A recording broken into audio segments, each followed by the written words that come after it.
आपका क्वेश्चन है जिसमें आपको दे रहा है the reactivity order of halides for dehydrohalogenation is. A option में R F greater than R C L greater than R B R greater than R I, B में R I greater than R B R greater than R C L greater than R F, C में R I greater than R C L than R B R than R F, और D में R F greater than R आई फिर are B are last में are C L. चलिए analyse करिए। Question क्या है? Reactivity order of halides for dehydrohalogenation is. Dehydrohalogenation is, इसका क्या मतलब हुआ? डीहाइड्रोहेलोजिनेशन मतलब HX को निकालना है, और जो HX को निकालना है तो इसका मतलब अगर कोई अल्काइल हैलाइड चैप्टर है, यहाँ हैलोजन है, यहाँ H है, और इसी पर्टिकुलर से अगर मैं इस HX को निकाल दूं तो इस पर्टिकुलर के कोरस्पॉन्डिंग आप जो कंपाउंड बनाओगे वो कंपाउंड कौन सा होगा? अल्कीन। तो यहाँ से हाइड्रोजन हैलोजन को हटाया है, रेट ऑफ रिएक्शन के बारे में पूछ रहा है। चूंकि एलिमिनेशन रिएक्शन है वो इन जनरल कहानी में अगर लिखा हुआ नहीं है कि E1 है E2 है, तो दोनों केसेस को लेकर हम लोग आगे बढ़ेंगे। सोचिएगा, अगर मान लो अल्काइल हैलाइड, और इस अल्काइल हैलाइड से अगर E1 के कोरस्पॉन्डिंग हम कहानी को सोच रहे होते तो होता क्या कि सबसे पहले ये X निकलता, X निकलने के बाद ये कार्बोकेटायन बनाता, ऐसा ये कार्बोकेटायन बन गया, और फिर बाद में इसी प्रोटॉन को निकाल देते, और प्रोटॉन को निकालकर ऐसे हम डबल बॉन्ड बना देते। रिएक्शन कौन सा है? E1 रिएक्शन है। क्यों E1 रिएक्शन है? कि स्टेप दो स्टेप में आगे बढ़ रहा है, हैलोजन का निकलना, कार्बोकेटायन का बनना, न्यूट्रल से कार्बोकेटायन का बनना, ये स्टेप आपका क्या होता है? स्लो, और यहाँ से अनस्टेबल से स्टेबल का बनना, ये स्टेप कौन सा होगा? फास्ट। तो यही वाला जो स्टेप है, ये स्टेप कौन सा है? RDS है, रेट डिटरमाइनिंग स्टेप है। अगर कहानी E2 का कॉरस्पॉन्डिंग जा रही होती तो E2 के कॉरस्पॉन्डिंग अगर कहानी आगे बढ़ रहा होता तो कहानी के किरदार में होता गया कि बेस के द्वारा प्रोटॉन को खींचना, इस इलेक्ट्रॉन का इधर शिफ्ट होना, और हैलोजन का निकल जाना। मतलब ट्रांजिशन स्टेट के कोरस्पॉन्डिंग हम क्या कर रहे होते? हम यहीं से हाइड्रोजन को बेस के द्वारा खींच रहे होते, यहाँ से बेस प्रोटॉन खींच रहा होता, यहाँ पे कार्बन हाइड्रोजन बॉन्ड टूट रहा होता, यहाँ कार्बन क्लोरीन बॉन्ड बन रहा होता, और यहाँ से कार्बन हाइड्रोजन बॉन्ड टूट रहा होता, और फाइनली हम वाया ट्रांजिशन स्टेट हम यहाँ से यहाँ पहुंचा देते। और यही जो रिएक्शन है वो रिएक्शन कौन सा है? E2 रिएक्शन है। सोचिए, अगर कहानी में हैलोजन को चेंज किया जा रहा है, R फिक्स है, तो हैलोजन को चेंज किया जा रहा है तो यहाँ से भी आपको हैलोजन निकालना ही निकालना है और कार्बोकेटायन बनाना है। चाहे हम कार्बोकेटायन बना के आगे बढ़ें, चाहे यहाँ से हैलोजन को निकालें वाया TS और यहाँ से यहाँ बढ़ें, मतलब ओवरऑल आपको हैलोजन को निकालना ही निकालना है। और जो हैलोजन को निकालना है तो इनडायरेक्टली जितना अच्छा लिविंग ग्रुप होगा उतनी आसानी से यहाँ से चला जाएगा, या इनडायरेक्टली यहाँ से इधर पहुंच जाएगा। तो क्वेश्चन में आपसे इनडायरेक्टली रेट ऑफ आपका डीहाइड्रोहेलोजिनेशन में लिविंग ग्रुप कैरेक्टर के बारे में पूछ रहा है कि हैलोजन जितना आसानी से निकलेगा, चाहे रिएक्शन E1 का हो चाहे रिएक्शन E2 का हो, दोनों का रेट ऑफ रिएक्शन फास्ट होगा। तो सोचिए, लिविंग ग्रुप तो टूटने के बाद जो जितना ज्यादा स्टेबल होगा, अगर कहानी में RX है और इसी को तोड़कर X माइनस बना रहे हैं, तो ये X माइनस जितना ज्यादा स्टेबल होगा उतनी आसानी से वो निकल जाएगा। तो जो कहानी में फ्लोरीन हुआ तो ये F माइनस ग्रुप में जाएगा, क्लोरीन हुआ तो Cl माइनस, ब्रोमीन होगा तो Br माइनस, और I होगा तो I माइनस। तो that means down the group की बात हो रही है, और डाउन द ग्रुप में अगर डेंसिटी को देखा जाए तो क्या होता है? Charge per unit area. तो एरिया जितना ज्यादा होगा चार्ज डेंसिटी उतनी कम होगी। इसका तो सबसे ज्यादा स्टेबल होता है I माइनस, फिर बाद में होता है Br माइनस, फिर बाद में होता है Cl माइनस, फिर बाद में होता है F माइनस। मतलब क्या हुआ? तो ये हुआ कि सबसे ज्यादा rate of reaction alkyl iodide का होगा, फिर अल्काइल ब्रोमाइड का होगा, फिर अल्काइल क्लोराइड का होगा, फिर बाद में अल्काइल फ्लोराइड का होगा। ये आपको देख लेना है। तो यहाँ पहले F की बात करें, भूल जाओ, यहाँ I फिर Br फिर Cl फिर F, यही हमारा आंसर है। तो कॉन्सेप्ट एकदम क्लियर होना चाहिए बेटा कि अगर क्वेश्चन में ये मेंशन नहीं है कि क्या E1 है या E2 है, अगर स्पेसिफिक मेंशन होता है E1 तो आप ऐसा सोचते, स्पेसिफिक मेंशन होता है E2 तब ऐसा सोचते, लेकिन अगर मेंशन नहीं है कि E1 है E2 है तो दोनों को लेते हुए आगे बढ़िए, और दोनों के कोरस्पॉन्डिंग आपको लिविंग ग्रुप निकालना ही निकालना है और अल्कीन बनाना है। बताओ, फ्यूचर इस तरह का क्वेश्चन आएगा, लगा लोगे? गुड। आपके पास क्वेश्चन है जिसमें आपको दे रहा है elimination of HBr from 2-bromobutene result in the formation of, A option दे रहा है predominantly 2-butene, बी ऑप्शन दे रहा है predominantly 1-butene, सी ऑप्शन दे रहा है predominantly 2-butene और डी ऑप्शन दे रहा है equimolar mixture of 1-butene and 2-butene। Analyse करिए। Elimination of HBr from 2-bromobutene, और जब 2-bromobutene का स्ट्रक्चर बनाते हो तो ये नंबर 1, ये नंबर 2, ये नंबर 3, ये नंबर 4 और 2-bromobutene, तो दैट मींस यहाँ पे आपने ब्रोमीन लगा दिया। तो एलिमिनेशन ऑफ HBr, अब यहीं से करना क्या है, HBr को निकालना है, result in the formation of.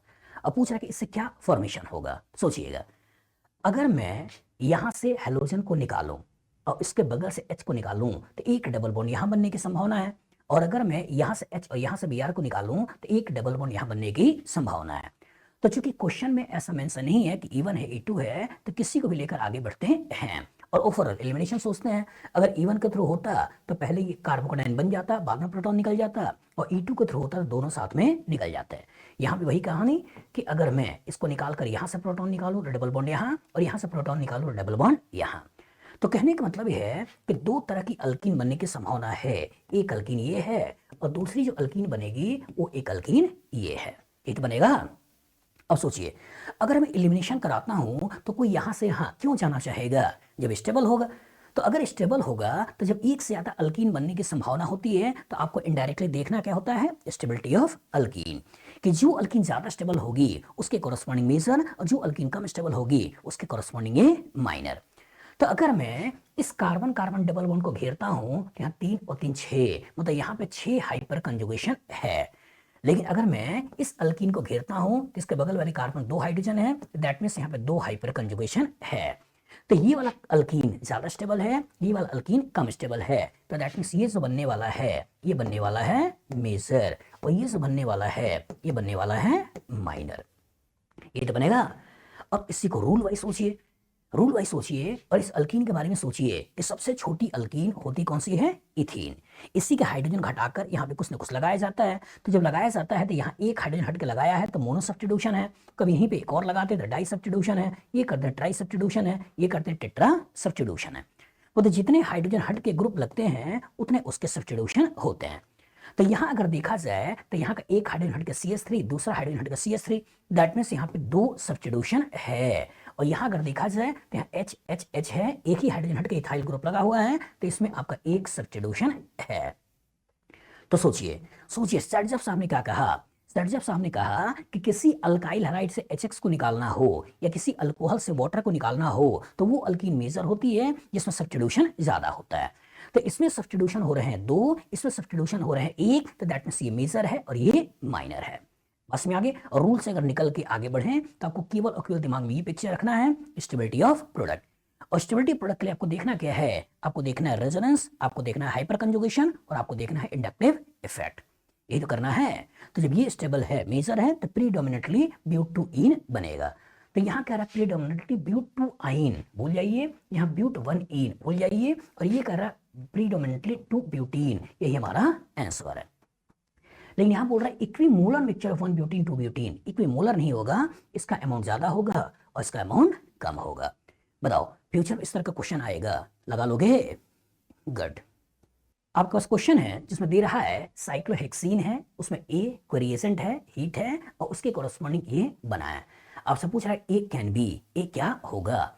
A option दे रहा है concentrated sulphuric acid, B option दे रहा है अल्कोहलिक KOH, सी ऑप्शन दे रहा है ट्राई इथाइल अमीन और डी ऑप्शन दे रहा है पोटेशियम टर्सरी ब्यूटॉक्साइड। सोचिए आपके पास कहानी में है क्या, आपके पास कहानी में कोई अल्कीन है और साथ में कोई रिएजेंट डालने की बात कर रहा है। एनालाइज करिए, ये जो अल्कीन है कि ये अल्कीन इलेक्ट्रॉन रिच है, डेफिशिएंट है? रिच है। तो रिच को कैसे पहचानोगे? तो रिच मतलब या तो उसके पास नेगेटिव चार्ज होगा, या तो उसके पास लोन पेयर इलेक्ट्रॉन होगा, या तो उसके पास पाई बॉन्ड होगा। तो यहाँ पाई बॉन्ड है ना, और जब यहाँ पाई बॉन्ड है तो दैट मींस इलेक्ट्रॉन रिच है। डेफिशिएंट कैसे पहचानोगे? डेफिशिएंट पहचानने के लिए होता है या तो उसके ऊपर पॉजिटिव चार्ज हो, या तो उसके पास वैकेंट ऑर्बिटल हो, डी ऑर्बिटल हो, या तो उसके पास इनकम्प्लीट ऑक्टेट हो, तो वो गरीब होते हैं। तो अगर ये अमीर है तो किसी न किसी गरीब के ऊपर रिएक्शन करेगा, और जो गरीब के ऊपर रिएक्शन करेगा तो सोचो कंसंट्रेटेड सल्फ्यूरिक एसिड, कहानी के अंदर है क्या H+, मतलब गरीब की बात हो रही है। यहाँ पे सोचो एल्कोहलिक KOH, KOH मतलब K+OH- मतलब अमीरी की बात हो रही है। यहाँ ट्राई इथाइल अमीन लोन पेयर मतलब अमीरी की बात हो रही है। और यहाँ potassium tertiary butoxide that means अमीर, नेगेटिव चार्ज, अमीरी की बात हो रही है। तो जिसके थ्रू रिएक्शन हो रहा होगा वो आंसर किसके थ्रू हो रहा होगा, एसिड के थ्रू, सल्फ्यूरिक एसिड के थ्रू। अब देख लेते हैं कि हो कैसे रहा होगा। तो हो कैसे रहा होगा कि सल्फ्यूरिक एसिड अपना प्रोटॉन इसको दे रहा होगा, अल्कीन इसके ऊपर अटैक कर रहा होगा। तो इसी का इलेक्ट्रॉन इधर से इधर गया, यहाँ पे निगेटिव बन गया, निगेटिव ने पॉजिटिव से बॉन्ड बना लिया और एक जगह कार्बोकैटायन बन गया। तो जब एक जगह कार्बोकैटायन बना दिया तो उसी कार्बोकैटायन को मैंने ऐसे दिखा दिया। अब होगा क्या, रिएक्शन कंटेनर में इस तरह के दूसरे भी तो अल्कीन होंगे, और जब दूसरे भी अल्कीन होंगे तो दूसरा अल्कीन करेगा क्या, इसके ऊपर अटैक कर लेगा। तो इसी के इलेक्ट्रॉन को हम करते रहे हैं, नीचे कर रहे हैं, यहाँ निगेटिव यहाँ पॉजिटिव बना रहे हैं और निगेटिव पॉजिटिव के बीच में बॉन्ड बना रहे हैं। और जो निगेटिव पॉजिटिव के बीच में बॉन्ड बना रहे हैं तो ये जो बॉन्ड बनेगा वो कैसे बनेगा, आपने कुछ ऐसे ऐसे जोड़ दिया। क्योंकि इसके इलेक्ट्रॉन को इधर किया था, ये निगेटिव भी पॉजिटिव बना था तो यहाँ पर पॉजिटिव आ भी गया, बन गया। और सोचिए ये जो कार्बोकैटायन है, अगर इस कार्बोकैटायन को यहाँ पहुंचा दें तो और ज्यादा स्टेबिलिटी मिल जाएगी। इसलिए करेगा क्या, यहाँ से हाइड्राइड की शिफ्टिंग कर लेगा और हाइड्राइड की शिफ्टिंग करके लेस स्टेबल कार्बोकैटायन और ज्यादा स्टेबल कार्बोकैटायन में कन्वर्ट हो जाएगा। और यहाँ से आपने ये कार्बोकैटायन बना दिया। और सोचिए अगर इसी पर्टिकुलर की बीटा पोजीशन से अगर मैं प्रोटॉन को खींच लूं और डबल बॉन्ड का फॉर्मेशन कर दूं तो क्या जो चाहिए था वो मिल गया या नहीं मिल गया, मिल गया। तो इसका मतलब यहीं से प्रोटॉन को निकाल देना है और प्रोटॉन को निकालकर कोरस्पॉन्डिंग जो हमको अल्कीन चाहिए था उस अल्कीन को बना देना है। तो सिंपल सा काम करना था कि अल्कीन जो कि इलेक्ट्रॉन रिच है इसका प्रोटोनेशन कराकर कार्बोकैटायन बनाना है और कार्बोकैटायन बनाकर दूसरे अल्कीन का रिएक्शन कराकर इन दोनों को आपस में जोड़ देना है। फिर हाइड्राइड की शिफ्टिंग कराकर और ज्यादा स्टेबल कार्बोकैटायन बना देना है। फिर बगल से प्रोटॉन खींचकर कॉरस्पॉन्डिंग अल्कीन बना देना है। बस में आगे मैकेनिज्म वाइज समझ में आ गई होगी और कॉन्सेप्ट भी समझ में आ गया होगा कि अगर कोई इलेक्ट्रॉन रिच है तो हमेशा और हमेशा अटैक किस पे करना है, इलेक्ट्रॉन डेफिशिएंट स्पीशीज पर। बताओ फ्यूचर इस तरह का क्वेश्चन आएगा, लगा लोगे, गुड। आपके पास क्वेश्चन है जिसमें आपको दे रहा है which among the following pentyl chloride undergo E one reaction most readily. A option में यहाँ 5 कार्बन की लंबी चेन है, 1 पे क्लोरीन है, यहाँ 4 की लंबी चेन है, एक जगह Cl एक जगह मिथाइल है, यहाँ भी 4 की लंबी चेन है, जिस कार्बन Cl उसी पे मिथाइल है, और यहाँ आपकी 3 कार्बन की लंबी चेन है, यहाँ Cl और अगले वाले कार्बन 2 मिथाइल है। एनालाइज करिए, सोचिएगा। Which among the following pentyl chloride undergoes even reaction most readily? Focus किस पे है, even reaction most readily। most readily मतलब सबसे ज्यादा तेजी से हो रहा हो। तो जो even reaction most readily की बात हो रही है तो जरा even reaction के बारे में सोचते हैं। और जो even reaction के बारे में सोचते हैं और चैप्टर अगर अल्काइल हैलाइड है तो सबसे पहले करना क्या होता है, आपको हेलोजन को हटाना होता है। और जो हेलोजन को हटाना होता है तो हेलोजन को हटाकर आपको बनाना क्या होता है, कार्बोकैटायन। और इसी कार्बोकैटायन के बगल से प्रोटॉन को खींच लेना है और खींचने के बाद कोरस्पॉन्डिंग डबल बॉन्ड बना देना है। ये तो करना है, मतलब न्यूट्रल से सबसे पहले कार्बोकैटायन का फॉर्मेशन करना है, कार्बोकैटायन का फॉर्मेशन करना है और फिर हाइड्रोजन के शिफ्ट हाइड्रोजन को निकाल देना है और कोरस्पॉन्डिंग अल्कीन बना देना है। सोचिए 2 स्टेप प्रोसेस है। और जो 2 स्टेप प्रोसेस है तो न्यूट्रल से कार्बोकैटायन बना रहे हो, यही स्टेप आपका स्लो होगा और यही आपका क्या होगा, आरडीएस। और अनस्टेबल से स्टेबल बना रहे हो, ये स्टेप कौन सा होगा, फास्ट। तो अगर यही आरडीएस स्टेप है तो जितना आसानी से हेलोजन हटेगा और जितना ज्यादा स्टेबल कार्बोकैटायन बनेगा रेट ऑफ रिएक्शन उतना ही फास्ट होगा। तो हेलोजन चूंकि इसमें भी Cl, इसमें भी Cl, इसमें भी Cl, इसमें भी Cl है तो लीविंग ग्रुप के बारे में नहीं पूछ रहा है, पूछ किसके बारे में रहा है, स्टेबिलिटी ऑफ कार्बोकैटायन। तो अगर मैं यहां से Cl को हटाता हूं और कार्बोकैटायन बनाता हूं तो कार्बोकैटायन ये वाला बन गया। अगर मैं यहां से Cl को हटाता हूं और कार्बोकैटायन बनाता हूं तो जो कार्बोकैटायन बना वो ये वाला बन गया। अगर मैं यहां से Cl को हटाता हूं और कार्बोकैटायन बनाता हूं तो कार्बोकैटायन जो बना वो ये कार्बोकैटायन बन गया। और अगर मैं यहां से Cl को हटाता हूं और कार्बोकैटायन बनाता हूं तो ये कार्बोकैटायन कुछ ऐसा बन गया, ये तो बनेगा। अब इसमें स्टेबिलिटी कंपेयर कर लेनी है। तो स्टेबिलिटी के लिए हमने आपसे बार बार बोला है कि सबसे पहले देखा करिए रेजोनेंस, ना हो तो हाइपर कंजुगेशन और ये भी ना हो तो उस केस में इंडक्टिव इफेक्ट, ये तो देखना है। और जो सबसे पहले रेजोनेंस फिर हाइपर कंजुगेशन इंडक्टिव इफेक्ट देखना है तो रेजोनेंस के लिए मैंने क्या बोला होगा, ए डबल बॉन्ड बी, सी के ऊपर positive negative lone pair radical double bond या ट्रिपल बॉन्ड रेजोनेंस होता है। हाइपर कंजुगेशन के लिए क्या बोला होगा? हाइपर कंजुगेशन बोला होगा कि sp3 कार्बन कम से कम एक हाइड्रोजन होना चाहिए, बगल वाले कार्बन पे positive charge, free radical, carbon carbon double या कार्बन कार्बन ट्रिपल बॉन्ड होना चाहिए। इसमें जब इंडक्टिव इफेक्ट की बात किया होगा तो यहाँ क्या बोला है? इंडक्टिव इफेक्ट के लिए बोला है कि आपके पास अल्काइल ग्रुप इलेक्ट्रॉन डोनेटिंग होते हैं और मोर इलेक्ट्रोनेगेटिव एटम होगा तो इलेक्ट्रॉन खींचना होता है। तो सोचिए किसी में भी रेजोनेंस नहीं है, और जब किसी में भी रेजोनेंस नहीं है तो है क्या? Hyper conjugation. तो इसी को घेरना है, इसी को क्या करना है? घेरना है। और घेरने के बाद इस वाले कार्बन में 2 हाइड्रोजन है, तो दैट मींस यहाँ पे 2 हाइपर कंजुगेशन है। अगर इसको घेरता हूं तो इसका 3 और 1 4, तो यहाँ 4 हाइपर कंजुगेशन है। अगर इसको घेरता हूं तो 3 3 6 और 2 8, यहाँ 8 हाइपर कंजुगेशन है। और इसको घेरता हूं तो बगल वाले कार्बन कोई हाइड्रोजन नहीं है, दैट मींस यहाँ पे 0 हाइपर कंजुगेशन है। तो इन चारों में सबसे ज्यादा स्टेबल कार्बोकेटाइन कौन सा है? यही तो है, और ये सबसे ज्यादा स्टेबल कार्बोकेटाइन है, तो यहाँ से यहाँ आना फास्ट होगा, फिर बगल में प्रोटॉन खींच के डबल बॉन्ड बना लेना है, अल्कीन बन जाएगी। तो रेट ऑफ इवन सबसे आसानी से किस में होगा? सी वाले में हो जाएगा। बताओ फ्यूचर में इस तरह का क्वेश्चन आएगा, लगा लोगे? गुड। आपके पास क्वेश्चन है जिसमें दे रहा है most reactive alkyl chloride for even reaction among the given compounds are. एक ऑप्शन में साइक्लोहेक्सीन पे क्लोरीन लगा रखा है, एक ऑप्शन में डाइईन पे क्लोरीन लगा रखा है, एक बार बेंजाइल क्लोराइड दे रखा है, और एक बार साइक्लोहेक्सीन पे मिथाइल मिथाइल और यहाँ Cl लगा रखा है। सोचिएगा, एनालाइज करिएगा। क्वेश्चन क्या पूछ रहा है? Most reactive alkyl chloride for even reaction among the given compounds are.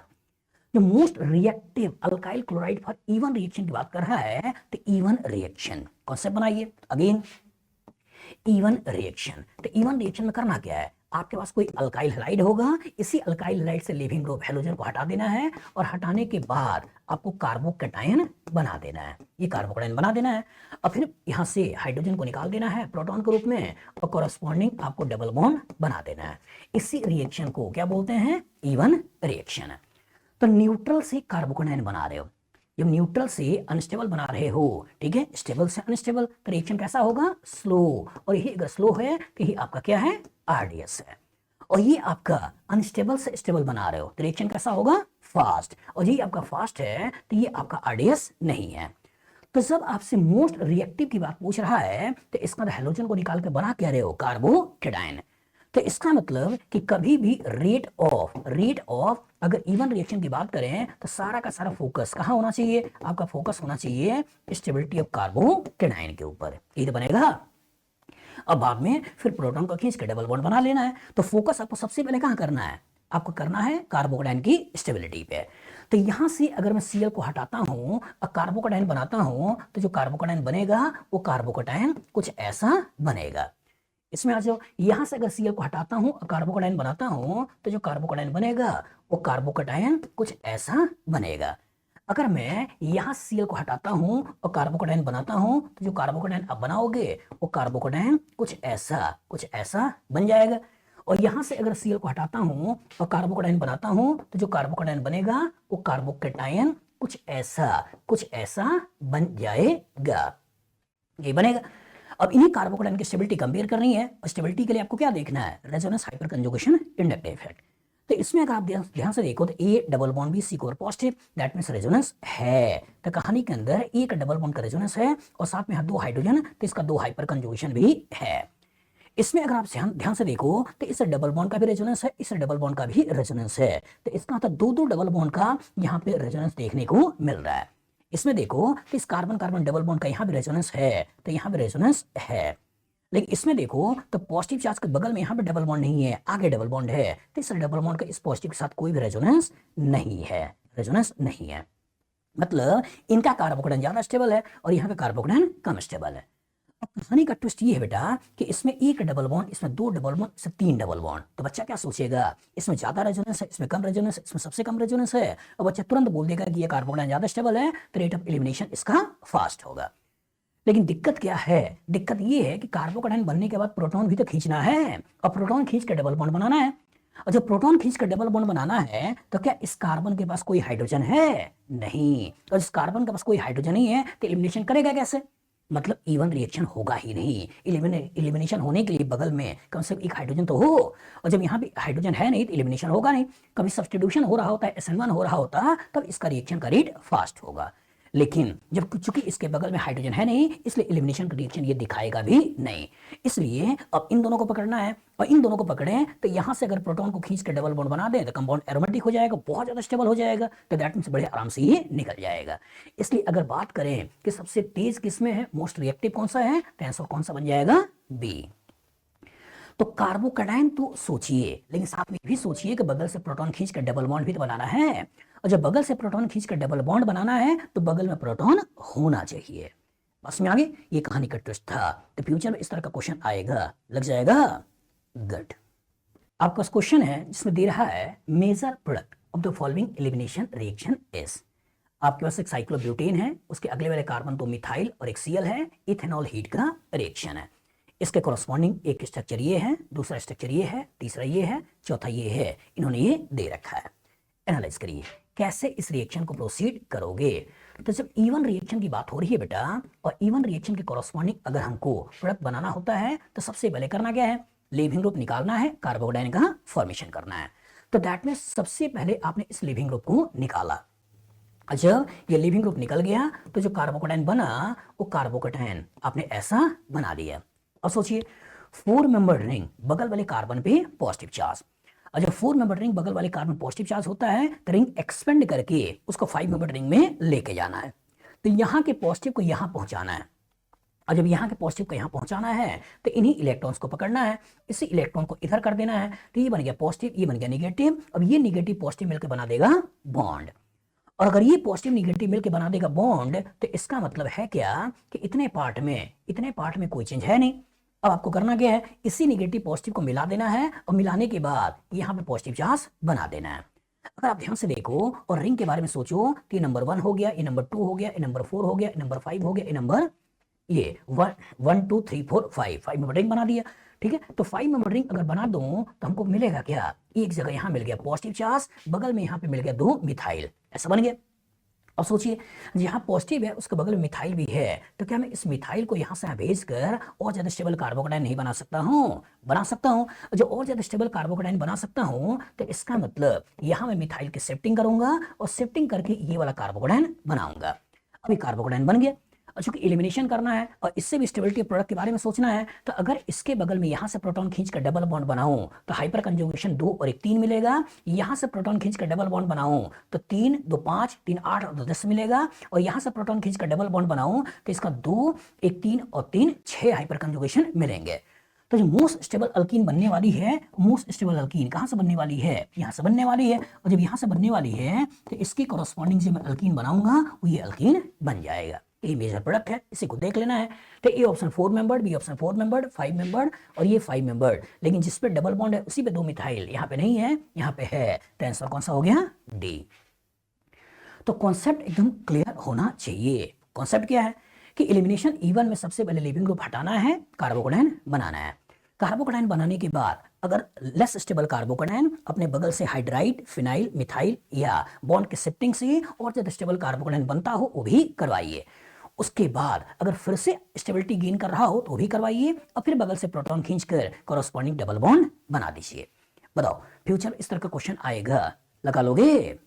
Good. आपका क्वेश्चन है जिसमें आपको दे रहा है the major product of the following reaction is.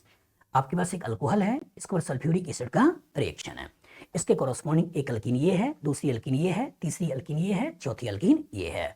मतलब क्या है, मतलब ये है कि डिहाइड्रेशन की बात वो कर रहा है। यहां पर आपके पास एक अल्कोहल है और इसी अल्कोहल के ऊपर कंसंट्रेटेड सल्फ्यूरिक एसिड डाल रहा है, कंसंट्रेटेड सल्फ्यूरिक एसिड डाल रहा है। तो कहानी क्या है, डिहाइड्रेशन है।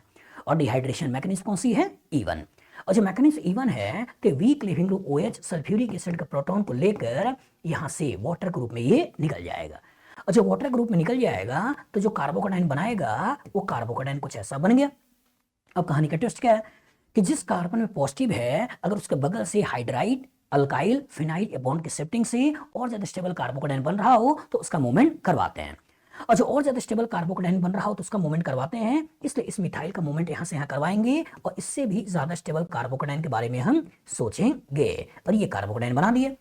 क्यों बना दिया, क्योंकि यहाँ जो कार्बोकैटायन बना उससे 3 हाइपर कंजुगेशन है, लेकिन अगर मिथाइल की शिफ्टिंग करके ये वाला कार्बोकैटायन बनाया तो 3 2 5 और 1 6 हाइपर कंजुगेशन आ गया। तो क्या less stable carbocation most stable carbocation में कन्वर्ट नहीं हो गया? हो गया, इसलिए रीअरेंजमेंट करवाना है। अब बगल से प्रोटॉन खींच कर डबल बॉन्ड बना देना है, और जो एक से ज्यादा अल्कीन बनने की संभावना हो तो उस अल्कीन के बारे में सोचना है जिसमें स्टेबिलिटी ज्यादा हो। तो सोचो, अगर मैं यहां से प्रोटॉन खींचकर डबल बॉन्ड बनाऊं तो इसका मतलब हाइपर कंजुगेशन 2 और 1 3 आएगा। अगर मैं यहां से प्रोटॉन खींचकर डबल बॉन्ड बनाऊं तो 3 और यहां से 3 6 और यहां से 1 7 हाइपर कंजुगेशन आएगा। लेकिन अगर मैं यहां से प्रोटॉन खींचकर डबल बॉन्ड बनाऊं तो इसका 3 3 6 3 9 और 2 11 हाइपर कंजुगेशन आएगा। तो इसका मोस्ट स्टेबल अल्कीन कहां दिख रही है? यहां दिख रही है। और जब यहां दिख रही है तो इसके कोरस्पॉन्डिंग हम जो प्रोडक्ट बनाएंगे ये बना लेंगे। अब इसी को देख लेना है।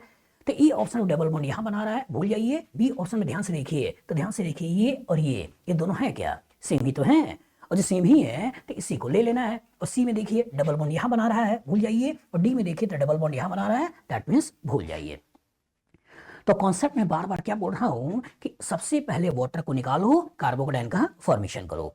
अगर उसके बगल से हाइड्राइड अल्काइल फिनाइल बॉन्ड की शिफ्टिंग से अगर लेस स्टेबल कार्बोकेटायन और ज्यादा स्टेबल कार्बोकेटायन में जाता हो उसे करवाओ, और फिर बगल से प्रोटॉन खींचो और कोरस्पॉन्डिंग अल्कीन बना डालो। बताओ फ्यूचर इस तरह का क्वेश्चन आएगा, लगा लोगे? गुड। आपका क्वेश्चन है जिसमें दे रहा है which of the following is correct order for SN1 reaction for following compound. यहाँ पे दे रखा है टर्सरी ब्यूटाइल क्लोराइड, यहाँ दे रखा है आइसोब्यूटाइल क्लोराइड, यहाँ पे दे रखा है आपका 2-chloro-3 मिथाइल ब्यूटेन, और इसके कॉरस्पॉन्डिंग आपसे क्वेश्चन पूछ रखा है। ठीक है, उसी ऑर्डर को इधर उधर करके क्वेश्चन क्रिएट किए गए हैं। एनालाइज करिए। Which of the following is correct order for even reaction of the following compound. E one reaction for the following compound order पूछ रहा है। तो जो ऑर्डर पूछ रहा है और इवन रिएक्शन की बात कर रहा है तो पहले कॉन्सेप्ट के बारे में सोचो। कॉन्सेप्ट क्या है कि सबसे पहले इस लीविंग ग्रुप को निकालना है, सबसे पहले इस लीविंग ग्रुप को निकालना है, और लीविंग ग्रुप को निकालकर ये कार्बोकेटायन बनाना है, और फिर बगल से प्रोटॉन को खींच लेना है, और बगल से प्रोटॉन खींच के कोरस्पॉन्डिंग ऐसे डबल बॉन्ड बना देना है। इसी तरह के रिएक्शन को हम क्या बोलते हैं? E one reaction. मतलब लीविंग ग्रुप हटाना है, न्यूट्रल मॉलिक्यूल को अनस्टेबल बनाना है। जब स्टेबल से अनस्टेबल बन रहा है तो ये स्टेप कैसा होगा? स्लो। यही क्या होगा? RDS। लेकिन यहाँ अनस्टेबल से स्टेबल बना रहे हो तो ये जो स्टेप होगा ये स्टेप क्या होगा? फास्ट। तो जो ये स्टेप आपका स्लो है यही आपका RDS है। तो RDS में हो क्या रहा है? जितना अच्छा लिविंग ग्रुप उतना अच्छा इवन। दूसरा क्या है? जितना ज्यादा स्टेबल कार्बोकेटायन उतना अच्छा इवन। तो सारा का सारा फोकस रेट के ऊपर, मतलब आपका फोकस किस पे होना चाहिए? आपका फोकस होना चाहिए स्टेबिलिटी ऑफ कार्बोकेटायन। किस पे होना चाहिए? Stability of carbocation. इसी से आपको रेट ऑफ रिएक्शन करना है अगर लिविंग ग्रुप सेम है। तो लिविंग ग्रुप यहाँ भी Cl है, Cl है, Cl है, लिविंग ग्रुप सेम है, तो अल्काइल में चेंजेस को देखिए और स्टेबिलिटी कार्बोकेटायन के ऊपर फोकस करिए। तो पहले वाले केस में अगर मैं कार्बोकेटायन के बारे में सोचूं तो पहला कार्बोकेटायन ये वाला बनता है। दूसरे से Cl को हटा के कार्बोकेटायन के बारे में सोचूं तो कार्बोकेटायन आपका ये वाला बनता है, ये वाला बनता है। अब जो कार्बोकेटायन बनाओगे वो कार्बोकेटायन कहाँ बनेगा? यहाँ बनेगा, क्योंकि यहाँ Cl को निकाल रहे हो। और तीसरे वाले केस में अगर इस Cl को हटाऊं और कार्बोकेटायन के बारे में सोचूं तो कार्बोकेटायन कुछ ये वाला बन गया, ये बनेगा। सोचो, इस वाले Cl को हटाया तो टर्सरी ब्यूटाइल कार्बोकेटायन, इस वाले Cl को हटाया तो आइसोब्यूटाइल कार्बोकेटायन, इस वाले Cl को हटाया तो ये वाला कार्बोकेटायन। अब इसकी स्टेबिलिटी देख लेनी है, और जो इसी की स्टेबिलिटी देख लेनी है तो सबसे पहले क्या देखना होता है? रेजोनेंस। ना हो तो हाइपर कंजुगेशन, वो भी ना हो तो इंडक्टिव इफेक्ट, ये तो देखना है। तो इसमें अगर देखा जाए तो रेजोनेंस है नहीं, 3 3 6 3 9, यह 9 हाइपर कंजुगेशन है। इसमें देखा जाए केवल एक हाइपर कंजुगेशन है। इसमें अगर देखा जाए तो अगेन यहाँ पे 3 और 1 4 हाइपर कंजुगेशन है। तो इसका सबसे ज्यादा स्टेबल कार्बोकेटायन कहाँ मिल रहा है? यहाँ मिल रहा है। और जो सबसे ज्यादा स्टेबल कार्बोकेटायन यहाँ मिल रहा है तो यहाँ से यहाँ आना फास्ट, तो इसका तो पहले का इवन रिएक्शन फास्ट होगा। उसके बाद इन दोनों में तुलना करो, ये 1 और ये 4, तो इसकी बात करेंगे और इसकी बात करेंगे तो हो गया आपका थर्ड, और थर्ड के बाद जो बात करेंगे वो कौन सा हो गया? सेकेंड। और इसी ऑर्डर को देख लेना है, first third second, first second third, third second first, third first second, और यहाँ पे first third second, first third second. Answer क्या हो गया? डी। तो कॉन्सेप्ट एकदम क्लियर रखिए, मैं बार बार बोल रहा हूं कॉन्सेप्ट एकदम क्लियर रखिए कि अगर इवन रिएक्शन की बात हो रही है तो इसका रेट ऑफ रिएक्शन किसके ऊपर डिपेंडेंट होगा? Stability of carbocation. Leaving group अगर बदल रहे हो तो जितना अच्छा लिविंग ग्रुप उतना अच्छा इवन रिएक्शन, और लिविंग ग्रुप सेम कर रहे हो, कार्बन में चेंज कर रहे हो तो सारा फोकस स्टेबिलिटी ऑफ कार्बोकेटायन। बताओ फ्यूचर इस तरह का क्वेश्चन आएगा, लगा लोगे? गुड। आपके पास क्वेश्चन है जिसमें दे रहा है ease of dehydration of alcohol using concentrated sulphuric acid follows the order. पहला टर्सरी सेकेंडरी प्राइमरी, दूसरा प्राइमरी सेकेंडरी टर्सरी, तीसरा टर्सरी प्राइमरी सेकेंडरी और चौथा प्राइमरी टर्सरी सेकेंडरी। एनालाइज करिए। Ease of dehydration of alcohol using sulphuric acid, मतलब alcohol को sulphuric acid डालकर dehydration कराया जा रहा है। अब पूछ रहा है कि रेट ऑफ रिएक्शन बताइए। तो जो अल्कोहल पे सल्फ्यूरिक एसिड डालकर जो हम डिहाइड्रेशन कराते हैं तो जो मैकेनिज्म होती है, ये मैकेनिज्म कौन सी होती है? E1 reaction. तो सल्फ्यूरिक एसिड का H+ यहाँ अटैक करता है और इस वीक लिविंग ग्रुप OH को एक अच्छे लिविंग ग्रुप रूप में निकालता है। और जब ये वाटर के रूप में निकल गया तो जो मिलता है वो क्या मिलता है? हमें मिलता है कार्बोकेटायन। फिर जो सल्फ्यूरिक एसिड का काउंटर पार्ट होता है वो काउंटर पार्ट क्या करता है? इस पर्टिकुलर प्रोटॉन को खींच लेता है, ये इलेक्ट्रॉन इधर शिफ्ट हो जाता है और इसके कॉरस्पॉन्डिंग एक कार्बोकेटायन बन जाता है। और जनरल मैकेनिज्म कौन सी होती है? जनरल मैकेनिज्म होती है E1 रिएक्शन। तो जो अल्कोहल का डिहाइड्रेशन कराना है, पानी निकालना है, मैकेनिज्म E1 रिएक्शन है। तो E1 रिएक्शन करना क्या है? सबसे पहले अल्कोहल से OH को हटाकर कार्बोकेटायन बनाना है। न्यूट्रल से अनस्टेबल, स्टेबल से अनस्टेबल, तो यही आपका कौन सा होगा? स्लो। यही आपका कौन सा होगा? RDS। यहाँ कार्बोकेटायन से अल्कीन, अनस्टेबल से स्टेबल, ये जो पार्टिकुलर पार्ट होगा ये कैसा होगा? फास्ट। तो यही आपका RDS स्टेप है, यही आपसे कार्बोकेटायन का फॉर्मेशन कर रहा है। तो जितना ज्यादा स्टेबल कार्बोकेटायन उतना ज्यादा फास्ट रिएक्शन। तो अगर ये टर्सरी, अगर मान लो कि ये वाला अल्कोहल होता, अगर मान लो सेकेंडरी ये वाला अल्कोहल होता, अगर मान लो प्राइमरी अगर ये वाला अल्कोहल होता, तो यहां से अगर OH को हटा के कार्बोकेटायन बनाओगे तो 3 3 6 9 हाइपर कंजुगेशन, यहां से हटा के कार्बोकेटायन बनाओगे 6 हाइपर कंजुगेशन, यहां से हटा के कार्बोकेटायन बनाओगे 3 हाइपर कंजुगेशन। तो सबसे ज्यादा स्टेबल कहां पे आ रहा है? टर्सरी पे। इसलिए रेट ऑफ डिहाइड्रेशन में पहले टर्सरी, फिर आपको सोचना है सेकेंडरी, फिर आपको सोचना है प्राइमरी। ये तो करना है। अब ये देख लो, तो टर्सरी सेकेंडरी प्राइमरी यही हमारा आंसर है। दूसरा कह रहा है प्राइमरी सेकेंडरी टर्सरी भूल जाओ, टर्सरी प्राइमरी सेकेंडरी भूल जाओ और प्राइमरी टर्सरी सेकेंडरी भूल जाओ। तो कॉन्सेप्ट एकदम क्लियर रखो बेटा कि rate of dehydration, ease of dehydration दोनों एक ही है। किसका रिएक्शन फास्ट हो रहा है? वो द स्टेबिलिटी ऑफ कार्बोकेटायन पे फोकस करना है। बताओ फ्यूचर में इस तरह का क्वेश्चन आएगा, लगा लोगे? गुड। आपके पास क्वेश्चन है जिसमें दे रहा है major product of the following reaction is.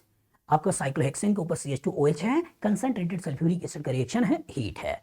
A आपको ये दे रखा है, B आपके पास ये है, C आपके पास ये है, D आपके पास ये है।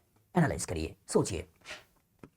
कहानी में एक साइक्लोहेक्सेन है, इसी साइक्लोहेक्सेन में CH2OH लगा हुआ है और आप डाल रहे हो कंसंट्रेटेड सल्फ्यूरिक एसिड और हीट। तो कंसंट्रेटेड सल्फ्यूरिक एसिड मतलब अगर आप सल्फ्यूरिक एसिड को थोड़ा सा एक्सपेंड करके देखो तो ये एसिड है और एसिड है मतलब बड़े आराम से आयोनाइज हो जाएगा H+ और साथ में यहाँ पर कुछ इस तरह की स्पेसीज दे देगा। और ये H+ मिल गया। अब OH क्या है? एक वीक लिविंग ग्रुप है। और जो OH एक वीक लिविंग ग्रुप है तो इसी H+ के ऊपर अटैक करके ये बड़े आराम से वाटर को निकाल देगा। और जब कहानी से वाटर निकल गया तो आपको क्या मिलने वाला है? आपको मिलने वाला है कार्बोकेटायन, ये मिलने वाला है। सोचिए, पॉजिटिव चार्ज उसके बगल में, अगर मैं यहाँ पे पॉजिटिव क्रिएट कर दूं तो और ज्यादा स्टेबिलिटी बढ़ गई। अब करना क्या है? हमने क्या बताया है कि जहां पॉजिटिव चार्ज हो अगर उसके बगल से हाइड्राइड, फिनाइल, अल्काइल या बॉन्ड की शिफ्टिंग से अगर और ज्यादा स्टेबल कार्बोकेटायन का फॉर्मेशन हो रहा हो तो कार्बोकेटायन का रीअरेंजमेंट करवाना है। तो जब यहाँ का पॉजिटिव यहाँ ज्यादा स्टेबल हो रहा है तो यहीं से आपको हाइड्राइड की शिफ्टिंग करानी है और हाइड्राइड की शिफ्टिंग कराकर और ज्यादा स्टेबल कार्बोकेटायन का फॉर्मेशन करना है। ये बन गया। और जो और ज्यादा स्टेबल कार्बोकेटायन का फॉर्मेशन हो गया, अब या तो यहाँ से प्रोटॉन निकाल कर डबल बॉन्ड या तो यहाँ से प्रोटॉन निकाल कर डबल बॉन्ड के बारे में सोचना है, क्योंकि ये और ये एक जैसे हैं तो यहाँ डबल बॉन्ड बनाओ चाहे यहाँ बनाओ कहानी में कोई अंतर नहीं आएगा। लेकिन अगेन अगर एक से ज्यादा डबल बॉन्ड बनने की संभावना है तो मेजर कौन सा होगा? जहां स्टेबिलिटी ऑफ प्रोडक्ट ज्यादा होगा। तो जब यहां डबल बॉन्ड का फॉर्मेशन करोगे तो इसका मतलब क्या होने वाला है? डबल बॉन्ड से 3 और यहाँ 2 5 और 2 7 हाइपर कंजुगेशन आएंगे। लेकिन यहाँ डबल बॉन्ड बनाओगे तो 2 और 4 हाइपर कंजुगेशन आएंगे। तो दैट मींस यहाँ स्टेबिलिटी ऑफ प्रोडक्ट ज्यादा है, यहाँ स्टेबिलिटी ऑफ प्रोडक्ट कम है। इसलिए करना क्या है? यहाँ से प्रोटॉन को निकालना है और प्रोटॉन का निकाल कर डबल बॉन्ड बना देना है। तो जब डबल बॉन्ड बना के प्रोडक्ट बनेगा ये प्रोडक्ट ऐसा बन जाएगा। ये आपको देख लेना है। तो E ऑप्शन में दूसरा है, B ऑप्शन में ये और ये सेम है, ये ले लीजिए। C में 7 मेंबर रिंग है और D में यहाँ पर डबल बॉन्ड बना रखा है। तो कॉन्सेप्ट अच्छी तरह क्लियर करिए बेटा कि जब कभी सल्फ्यूरिक एसिड दिखाई दे, अल्कोहल दिखाई दे, दैट मीन्स आपसे क्वेश्चन डिहाइड्रेशन का है, दैट मीन्स वाटर का निकालने की बात हो रही है, दैट मीन्स इवन रिएक्शन की बात हो रही है। इसलिए OH को as a weak leaving group proton देकर वाटर ग्रुप में, अच्छे लिविंग ग्रुप के रूप में निकालिए, कार्बोकैटायन का फॉर्मेशन करिए, और जो कार्बोकैटायन का फॉर्मेशन हो जाए तो उसके बगल वाले कार्बन को देखने की कोशिश करिए कि क्या हाइड्राइड अल्काइल फिनाइल बॉन्ड की शिफ्टिंग से वो लेस स्टेबल कार्बोकैटायन क्या और ज्यादा स्टेबल कार्बोकैटायन में कन्वर्ट तो नहीं हो रहा है, और अगर हो रहा है तो उसे कराइए, और जो हो रहा है तो उसे कराइए, और उसके बाद बगल से प्रोटॉन को खींचिए और कोरस्पॉन्डिंग डबल बॉन्ड बनाइए। बताइए फ्यूचर में इस तरह का क्वेश्चन आएगा, लगा लोगे? गुड।